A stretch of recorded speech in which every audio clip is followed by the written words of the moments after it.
नमस्कार, मैं शंभू कुमार सिंह और आप देख रहे हैं नेशनल दस्तक। ये वीडियो नहीं दिखा सकता, ये तस्वीरें नहीं दिखा सकता। नागा राजू इनका नाम था। इन्होंने एक मुस्लिम समाज की लड़की से शादी की थी। मुस्लिम में भी अशराफ मुसलमान, सैयद फैमिली। फिर क्या था, जाति इस देश में कहां कहां घुस गई वो समझिए। पैगंबर साहब को तो जाति पता भी नहीं होगी, लेकिन भारत में जाति मुसलमानों में है, इस बात को मानिए। और इसीलिए 90% मुसलमान ओबीसी कम्युनिटी में है। सिखिज्म में गुरु नानक साहब ने जाति के लिए कोई जगह नहीं छोड़ी है। क्रिश्चियनिटी में जाति के लिए कोई जगह नहीं है, लेकिन इसमें भी जाति है। उसकी वजह भी बताऊंगा और कैसे इसको खत्म किया जा सकता है, सोचिए। और जो लोग जातिवाद कर रहे हैं वो कैसे जातिवाद के शिकार हैं, इसको भी समझाऊंगा।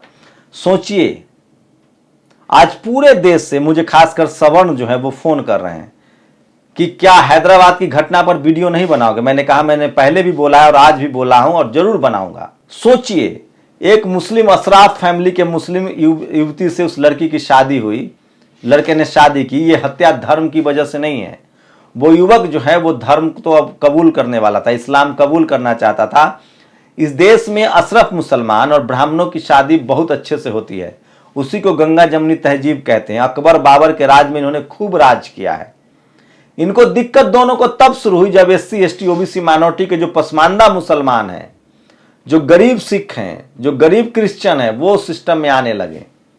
जातिवाद को समझना पड़ेगा। हिंदू धर्म जिसको कहते हैं, ब्राह्मण धर्म में जाति व्यवस्था जो उनके धर्म ग्रंथ में है, लेकिन सिखिज्म में नहीं है, इस्लाम में नहीं है, क्रिश्चियनिटी में नहीं। लेकिन भारत का जो सिखिज्म है, भारत की जो क्रिश्चियनिटी है, उसमें है। और लाने वाले कौन लोग हैं? ये वही लोग हैं जो जातिवादी हैं, मनुवादी है, चाहे वो किसी धर्म के हों। नागा राजू की हत्या धर्म की वजह से नहीं हुई है, जाति की वजह से हुई है। लेकिन एक बात जो है वो कहने वाली है, इस देश का कोई भी मुसलमान सरेआम इस बात को नहीं कहने के लिए तैयार होगा। अगर वो कहेगा भी अशराफ मुसलमान तो अपने अंदर, लेकिन वो उस मुसलमान हत्यारे के साथ खड़ा नहीं होगा। उसको फांसी भी होगी तो बचाने नहीं आएगा। यही फर्क है सवर्णों के जातिवाद में और मुसलमानों के जातिवाद में। यही फर्क है ओबीसी के जातिवाद में और सवर्णों के जातिवाद में।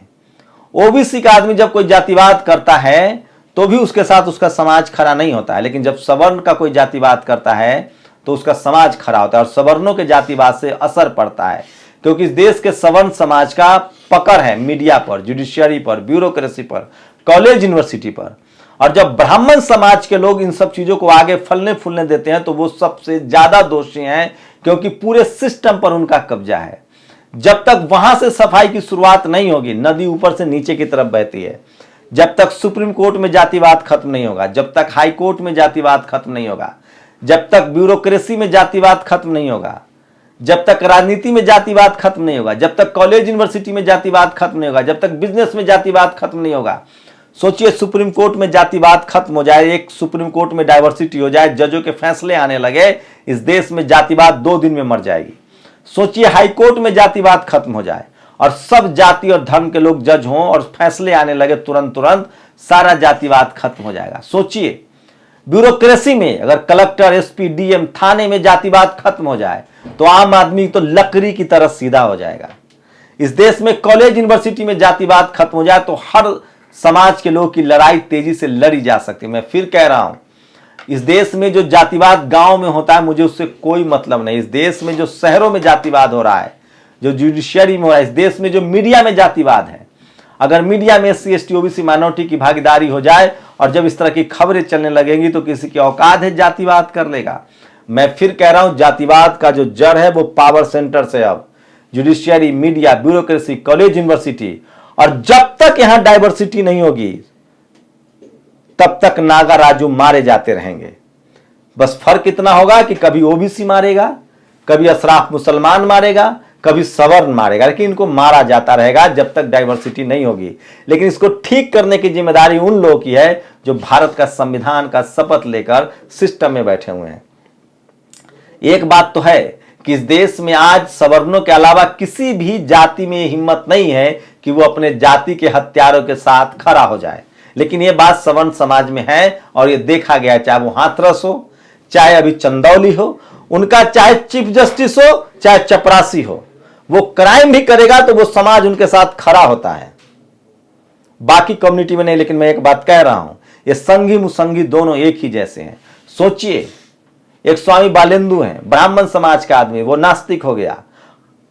मथुरा में वो एक प्रदर्शन करना चाहता था भगत सिंह पर, लेकिन उस समय अशराफ मुसलमान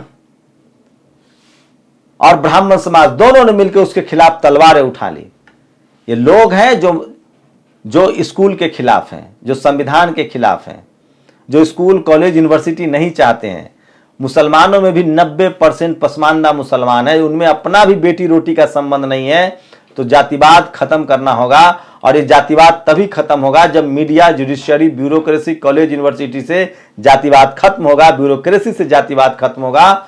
नहीं तो तब तक लोग मारे जाते रहेंगे, क्योंकि जो लोग जातिवाद को बढ़ावा देते हैं, लोग जातिवाद को प्रैक्टिस करते हैं, वही supreme court, judiciary, media, bureaucracy, college university में बैठे हुए हैं।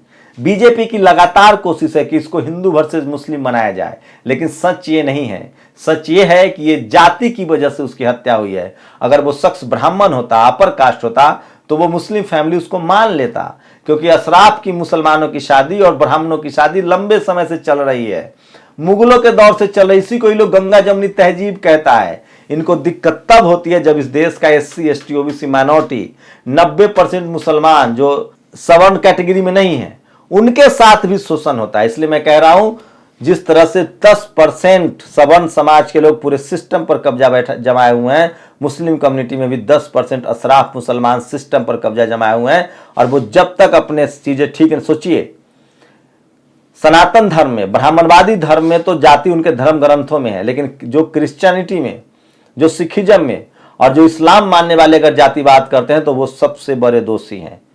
और मैं फिर कह रहा हूं इस देश के OBC के लोगों से कि तुमने अगर जातिवाद करते रहोगे तो तुम्हारी नस्लें खराब हो जाएंगी, तुम्हारा आरक्षण खत्म हो रहा है, तुम्हारा अधिकार खत्म हो रहा है।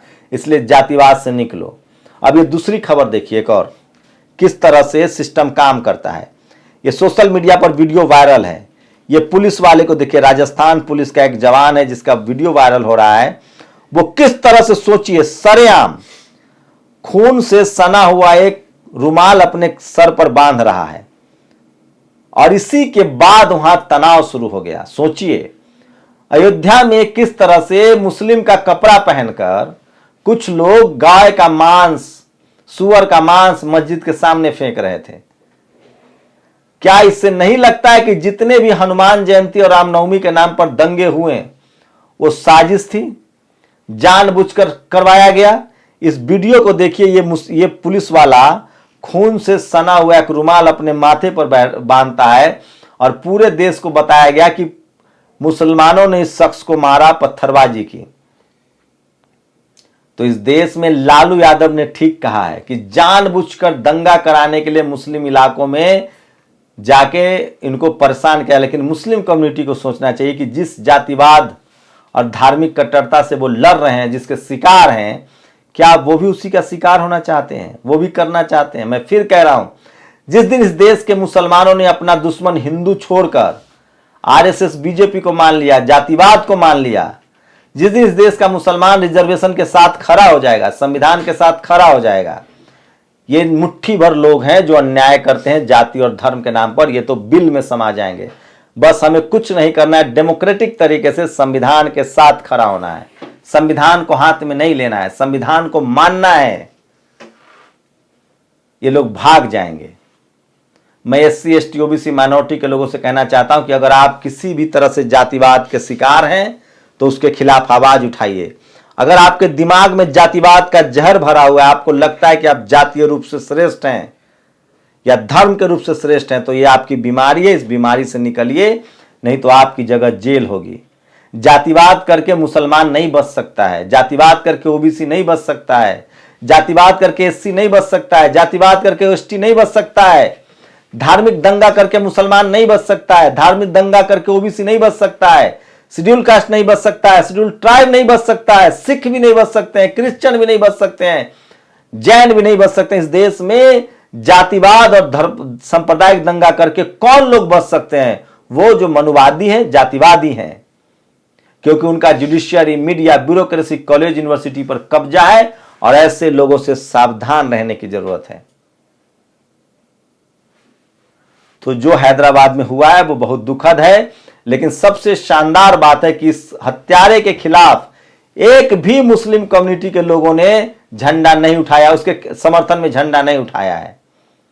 इसलिए मैं कहता हूं कि ये इसको इंडिविजुअल माना जा सकता है कि एक इंडिविजुअल जाति की वजह से हत्या हुई है, लेकिन जातिवाद में तब कहता हूं जब हत्यारे के समर्थन में उसका पूरा समाज खड़ा हो जाता है, जैसे हाथरस में होता है। जब उसको सजा नहीं मिलती है, चंदौली में घर में घुसकर मारने वाले को सजा मिलेगी, रोहित वेमुला के हत्यारे को सजा मिली, डेल्टा मेघवाल पायल तडवी के हत्यारे को सजा मिली, वो है जातिवाद। अगर कोई क्राइम करेगा तो उसको सजा मिलनी चाहिए, लेकिन जो क्राइम करके बच जाए और उसके साथ पूरा सिस्टम खड़ा हो जाए जाति के नाम पर, धर्म के नाम पर, वो है जातिवाद। जैसे बग्गा के साथ दिल्ली में पूरा दिल्ली पुलिस खड़ी है, बीजेपी खड़ी है, ये है जातिवाद, ये है धार्मिक सांप्रदायिकता। मुसलमान अपराध करेगा तो वो बचेगा नहीं, कोई पिछड़ा दलित अपराध करेगा तो वो बचेगा नहीं, कोई आदिवासी अपराध करेगा तो बचेगा नहीं, सजा मिलेगी। कोई मुख्यमंत्री लालू यादव भी जेल जाते हैं। इस देश में SC ST OBC माइनॉरिटी के जज हो, आपको जेल में डाल दिया जाता है, जस्टिस कर्नन। मुख्यमंत्री हो, आपको जेल में जाना पड़ेगा। आप पत्रकार हो, आप पर केस दर्ज हो जाएगा, आपको मार दिया जाएगा। आप नेता हो, जेल में चले जाएंगे। जिग्नेश मेवानी को एक रैली करने के लिए 3 महीने की सजा हो जाती है। लेकिन इस देश में जातिवाद वो है जब आप अपराध करते हैं, क्राइम करते हैं। माल्या, अडानी, अंबानी, नीरव मोदी, मेहुल चौकसी अपराध करते हैं, देश से चले जाते हैं, कोई पकड़ने वाला है क्या? यह है जातिवाद। क्या आप मेरी बातों से सहमत है? असहमत? अपनी प्रतिक्रिया जरूर दीजिए। शुक्रिया। नेशनल दस्तक की आपसे गुजारिश है कि अगर इसको बचाना चाहते हैं तो नेशनल दस्तक को सब्सक्राइब करने के लिए रेड कलर के सब्सक्राइब बटन को दबाएं, फिर बेल आइकन की घंटी दबाएं। नेशनल दस्तक को बचाने के लिए बहुत जरूरी है कि हर खबर को शेयर करें, लाइक करें, कमेंट जरूर करें।